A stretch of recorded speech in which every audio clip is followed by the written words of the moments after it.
let's go and talk about some of the elements that we see within the game right now. So let's go and talk about, I mean, right now we're in first-person view. Yeah. What are some of the other elements that we can kind of see within this GUI right here? So basically, you have the mini-map, you have the ticket count. You can see, this is basically replicating the first-person view of the player you're spectating. Right now, it's Bravo 24. You can see exactly what he's doing, the ammo count, all that kind of stuff. So basically, this is the closest you get through the in-eye camera. And if you switch to third-person, you will have, there we go, the third-person view, basically, over his back. You can rotate the camera, you can go up, down. You also have a player card showing if he's got any kills, deaths, what's the KD, the score. You also see the accessory, weapons, and also the ammo. This is just to keep you in the action. I really like the aspect of right there. So right now, it's based off of what weapon he has in his hands at the time. You saw that he pulled out, he's got the M9 right now. Yeah. And you can also see that there's no accessories, there's no additional attachment. He's got the standard barrel that's on it. So a lot of that's great information, especially with such an educated Battlefield community out there.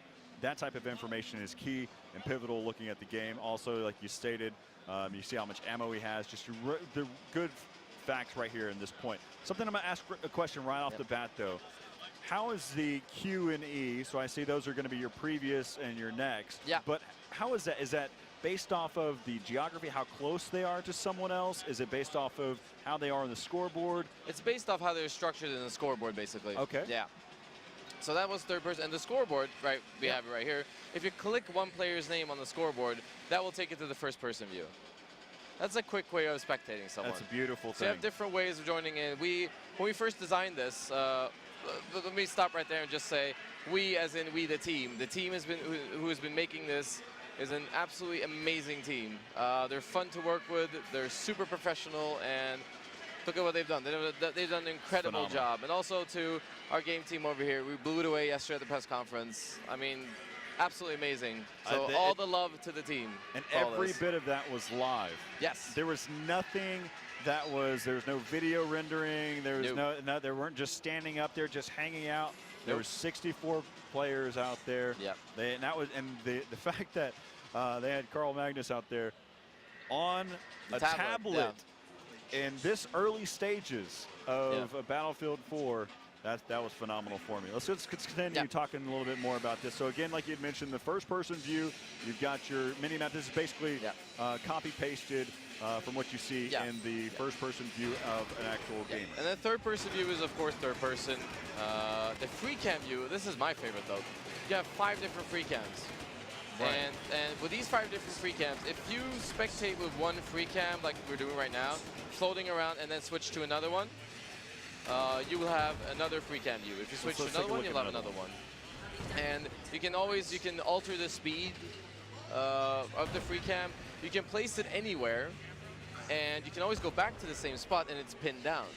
So basically, you can create some cinematic shots out of that. So my first question then, with that being said, again, this is a great, thanks for the camera guy, giving us the perspective of where those positions are at. They're using the tabletop. If we go back to the free cam for a moment, while we kind of talk about this, my next question that I have to ask is, whenever you're in free cam mode and you're using one of the presets, so we're in preset 1, and you're moving about the map. So right now we're on preset 2. If we move forward and get inside of the skyscraper,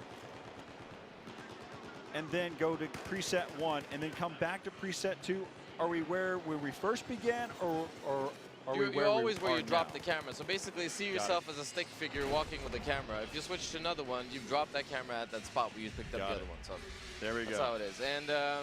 And we also have the tabletop view. The tabletop view is basically, that's your orientation map for being a spectator. You have the picture-in-picture.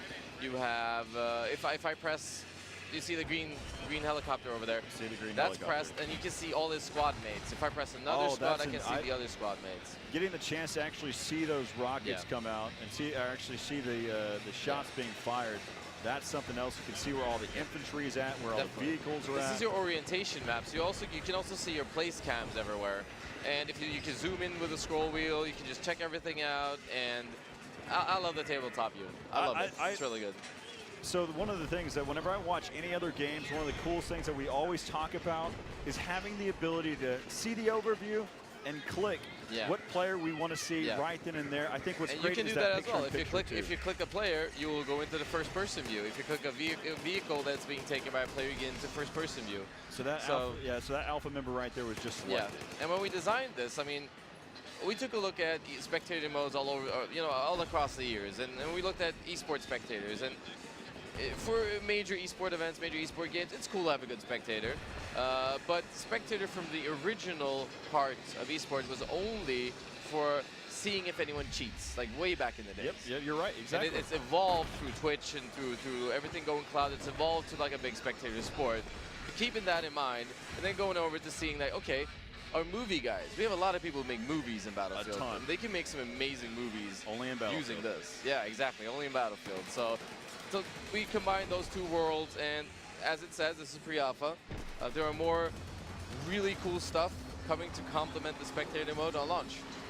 What are some of the things that that we can look forward to seeing whenever we're talking So basically about? a UI that keeps you more informed about your squad. Basically health bar, the cross with the health ticking down. Got You it. will see that. You will see the loadouts. You will see how many kills and deaths on the squad boards on the left and right. Okay, so It's difficult to explain. No, so if we're going to talk, I mean, so like I said, so I've listened to you, kind of give us some of the cool stuff. Some of the things that I think right off the bat would be really cool too is having the ability. So I think it's great that you can see the key bindings at the top of the screen. You've got your F1, Yeah. F2, so on and so forth. So you can switch between. It'd also be, and this is me talking directly at you. It'd also be really cool is if you can hide that. You will be able to hide that. So you will see. These Yeah. are the great because things. movie makers don't want to have the whole Exactly. interface in, and leagues who run their own things and streams, people don't want to have that on. They might want to have their Exactly. own stuff. So, yeah, that's going to be removable So it's going to be removable. or toggleable. I guess a toggle. Yeah, it's going to be a better way of saying it there. And also, I guess for those movie makers out there, would they also be able to toggle on and off? Yeah, everything. You cards can that have are down at the a bottom here? complete clean screen as well. Basically That's having amazing. nothing on. That is phenomenal. I mean, there's a great deal of movie makers. For those that this is your first time to actually even see Battlefield. You haven't actually had the chance to play any of the Battlefield games. The community out there, they produce some high quality videos out there, and if you give them the opportunity with something like that, being able to give them a clean slate, Yeah. and from any perspective that they like, that's phenomenal. Yeah, we've got some really good stuff coming up. So, and all the love to the team who created this. They've done an amazing job. The game team as well as the spectator team. I'm so proud to get to work with them. Every day I go to work, I look forward to working with them. They're absolutely amazing. So some of the things, let's talk about, we see that we got the player information. It's when we're talking a little bit more competitive side, sometimes you want to be more informed about the other players that are within the team. So, Yeah. So are we going to get the chance to be able to see other player health bars Yes. from a first-person view? Yes. So it's difficult to explain because I can't have an overview of it. But the whole idea is that you will be able to spectate from up to 64 player servers. So Wow. no separation of game mode, no separation of server count. Anywhere, anytime on the PC. And you will be able to see really cool stuff. You'll be able to see the health bars of everyone on the server if you're a spectator. So there's a lot of cool stuff coming out. That's incredible. I look forward to every single aspect. So I have to ask, for the community's sake, how much feedback do you really listen to? Oh, a lot. A lot. We listen to a lot of feedback. I mean, post BF3, we collected a bunch of feedback as well, because that's what you do when you put out a new game. You start collecting more feedback. And look at our game now. Yeah, I would say I could go around to any Battlefield forum and just tick the boxes after what we've done here at E3. So, and after what the team has been making, incredible people. I thought was really great too is whenever I was talking to Carl Magnus about it, I didn't even have to mention anything about suppression. He was the one that brought it up, and that to me is something else, because I know the community was asking about how suppression going to work, because in BF3 it's kind of it's making a great deal of impact to the players that are in I mean, that's also a thing we took in mind. It's also a thing we took. I mean, anything that's reasonable. I mean, you can't have flying cats with wings all over the map. I mean, that's not reasonable. So stuff that is very reasonable gets in. And you can see Battlefield has always been a result of, you know, great community cooperation. And yeah, I mean, look at it, look at us now. I think one of the great things that we look at is just how people, how your team listens to it. But one of the things that I want to say to the viewers out there that have feedback once they get their hands on the demo is whenever you're making a point, you don't just say something is bad, something is good. You explain why. You articulate why something is bad or good. So that way, if you want to see changes happen, then it's going to, because you've made your point, and now they have a reason why. The developer has a reason why to make changes to the game. Yep, and I love Spectator. Oh, I think it's fun. the I think Spectator. You had me at hello. I mean, it's just also the rest of the game, man. I love this game. I seriously do. Having the capability of being able to switch between players, having the chance to be able to guide through 64 players in the server, getting the chance to be able to see the spectator side, being able to see infantry move across the map. There's so much information that is not being lost. Yeah, and I mean, simplicity isn't always bad. This is a very simple interface. It's very simple to navigate. It's very simple to spectate different players. It's very easy. Sorry, it's very simple to switch around in free cams, and you know, it's simple, but it's still very good. Again, so let's talk about it. So right now we're in third-person view. I've seen some other attempts at making spectator clients within the Battlefield scene, and it's a great work. Do you have the ability to zoom out from the tank? Can you change your perspective by depth? That is something we're looking at. Definitely. That's definitely something we're looking at. We've done an amazing job right now, and we're going to keep iterating on it. This is now getting very nitpicky, and we have so much time to be able to see until this release comes out for Battlefield 4. So the other question that I have to ask, though, so I already know that the PC side's covered. Is this going to be implemented for the PlayStation 4 side or not? We'll see. There you go. Those are the types of answers I would. And regarding community feedback, send us your feedback. Yes. I love to read feedback. Our community managers would like to see the feedback. If it's reasonable, mix it into the game. We can't bring everyone coffee and cake all the time. Exactly. But when we do it at a press conference, and it is glorious. So on launch, go out there, make some movies. There you go. I mean, again, it's about getting your voice heard. Exactly. So I mean, just some of the other things. Is there anything else that we really need to look at? Some of the features that we may see in the future for the spectator mode? I think this is good for now. All right. I'm trying to dive through. I mean, there's so many things that have already been covered. The fact is, I mean, with the tabletop view, if we can go ahead and switch over to, we'll kind of run down through everything. So as we look at the tabletop view, of course, this game is wrapping up right now. You have the ability to see every bit of the action. You can see all the infantry. You can see all the vehicles. You can actually see your own camera, so you know where they're positioned at. So to sum it up, that's the tabletop is your orientation screen where you are neutral. You don't belong to a specific faction. You're completely neutral. You can see everything. You can click on basically everything and join through first person if it's occupied by a player. And first person is first person, replicated. Third person has a good player card to come.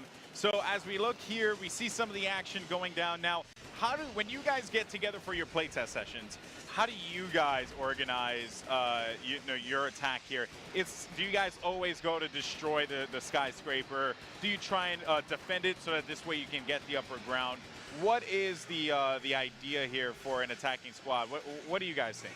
I think that the key here is to hold the skyscraper. And the reason I'm saying that is because that you can paradrop into pretty much any base you want from there.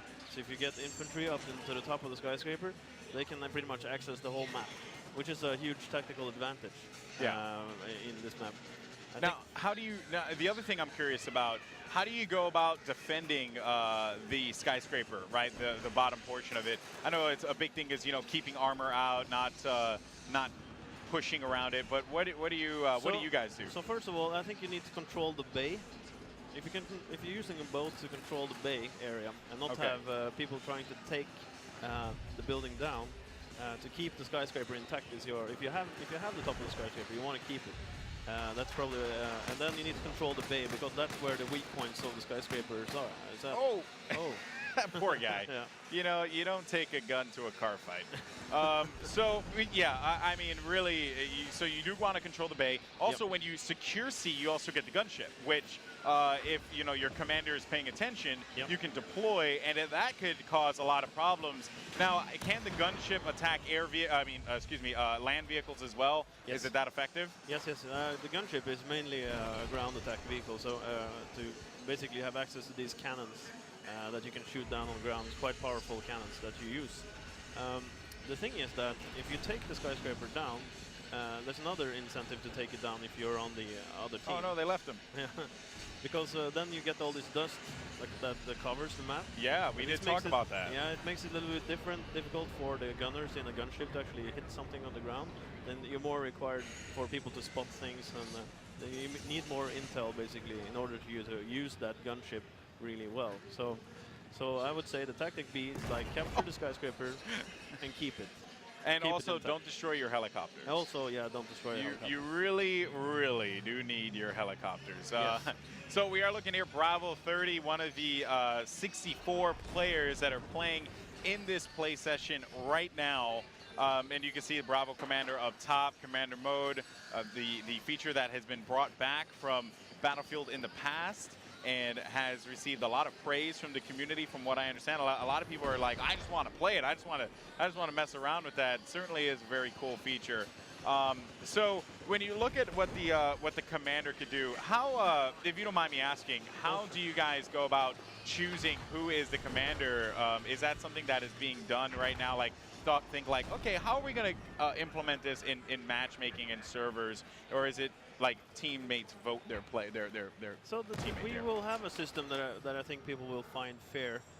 We just won't go into any specifics right now as we're kind of working our way through. But a fair system is in place. Fair system is in place. Yeah. So I think that you will find it satisfactory in the way that we manage it. It's in the in the spirit of the Yeah. previous system.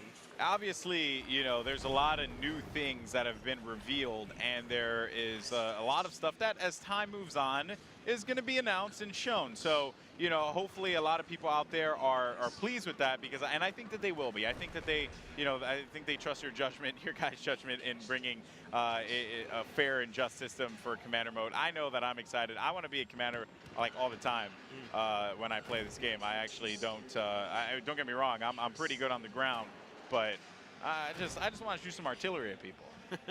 That's what I'm all about. Yeah. So now the other thing too is, have you guys just in the process of just talking about the scope of, you know, Battlefield 4, what is the one thing that you look at this game and you're thinking to yourself when you see it implemented, when you see it work, or when you put it in there and it started to work, you were just like, that's gonna be the hook right there. What is that hook that you think that is going to attract so many players to play to Battlefield 4? So I guess I must only speak for myself.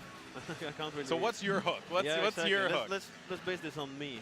I think what you're seeing right now on the screen with the whole evolution event that happened, and the fact that we're kind of dynamically changing the environment on the map over time, forcing you to kind of adapt to the situations, is one of the things that I feel is most impactful and interesting to me as a player. Okay. It's kind of what I always wanted the Battlefield to be more like this, and once we finally got in this transition into a different environment, and this is to me one of the big game changers. You can imagine we having this change going on this map. You could also, I guess, imagine that we could do something interesting on other maps as well. We won't do the same thing twice, but we can do interesting things with the environment. So over time. Levolution is like that thing that you saw and you're like, this is it. This is our hook. This is what I love, and I know that thousands of other people are gonna love this too. Yeah, one of them, and I would say Levolution isn't a feature per se. It's more like an umbrella term or a design choice that we're trying to tie all the things together in Of course. the term Levolution. So it's, but I think the other thing that excites me personally quite well is the fact that we get finally being 64 players on console. Yes. 60 FPS. Yes. These things is a big thing for me. Something that I always were a bit sad that we hadn't before, and now finally we can do it, and then it excites me tremendously. Let's talk about that, because you see, I am, I'm a console player through and through, and I know there are a lot of people that are watching right now that are console players as well. Yep. And they are thinking, oh, I want to get my next-gen console, and look at this, you can actually see the Ballards in action right there. That tank cannot cross because of the fact that that Ballard is there. I love that. It just really balances things out. Doesn't allow the tanks to have free roam wherever they want to go. You keep on trying, guys, but just get out. Just go and push the button, bro. Yeah, exactly. It's right there. Push the button. And then get sniped. Yeah, right. Yeah, just waiting for someone to jump past. So in looking at the console and bringing 64 players, what were the challenges with that? Were there any challenges, if at all? There's tremendous challenges, both in engine and on content creator side. I don't think this is a good idea. No. I don't know what I don't know, but we left them because we knew where that was going. That was going to go nowhere fast, and all they had to do was just push the button. Exactly. The little things in the game that I think really are awesome.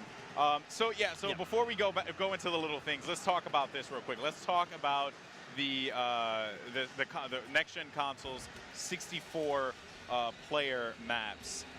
Was that something that when you saw the PlayStation 4 and the Xbox One, you said we got to do this? This needs to be done. I think that when we first heard about we were going into a new console transition, that was one of the first things that we said. You know what? We must do this. We must go 64 players, and we must go 60 FPS. That's the and since that's that was the goal, basically the mission. we decided that right there. It was just a natural fit, you could say. It's just something that I've always wanted to do, and so now we finally are able to do it. Yeah. And I know that's also been requested by quite a few people out there. That but what this really means for me personally is that finally console players can experience the battlefield that the PC players have done for quite some time. Have been raving about, yeah. Yeah, 60 FPS and so it's super exciting. That's one of the things that I think will make a difference for console players by quite a lot. Now, how, if you don't mind me asking, how in depth are you, or I guess you could say, what are your thoughts on the customization? We saw a lot of cool attachments, me and Corey, when we were messing around with it, like the canted scope, the green laser sight, the regular laser sight as well. Customization, that is certainly something that you guys are definitely embracing.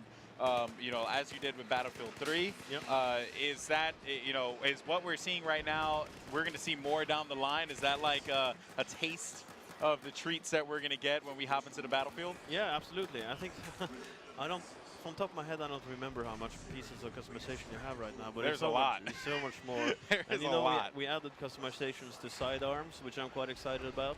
Yeah, I actually saw that brought up in, actually, it was in Reddit, ironically enough. I was going through Reddit, and someone was like, did you notice that? And he had the pistol with the sight on it. So that's pretty cool.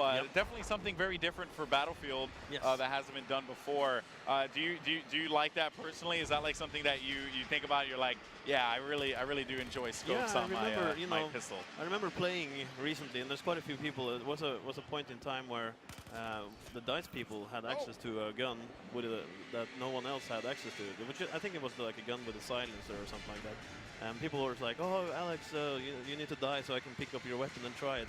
You know, just for a sidearm that had a silencer on it. So I think that this is something that people wanted. I think they want that creativity to be, if I want the silencer arm, or if I want that scope on it, they can do it. If they don't want to do it, then it's fine. Then it won't change the game as much as perhaps customizing your main weapon. But it's definitely something that for those who really dive into the details and really want to cater to your specific experience, then that's something that I think people will appreciate quite a lot. Yeah, and without a doubt, it really is something that I was pleasantly surprised by. I know a lot of other people were like, "Whoa, this is crazy," because again, like you said, it was a requested feature. It was something that people wanted to see before, and now it is being done finally. And then the other thing that I want to ask you about too is what we're about to see right now. We saw actually this player hop into the water, but you can go under the water now.